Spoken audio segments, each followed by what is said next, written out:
Hi, I'm Shirley with Wigs Warehouse, and now I'm going to show you this wig here is called a monofilament top. You'll notice there is no lace front, it just comes out from the bangs, and there is no lace here in the very front.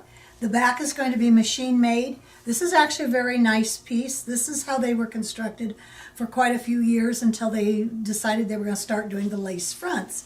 And they're still very popular. Some people prefer them. Some don't like the lace front, particularly if they're wearing a bang. Usually, if you're wearing a bang, you don't need to pay for that lace front because you're not going to see it anyway. So, this here type, this mono, works real well for people that are going to be wearing bangs. Very nice quality wig.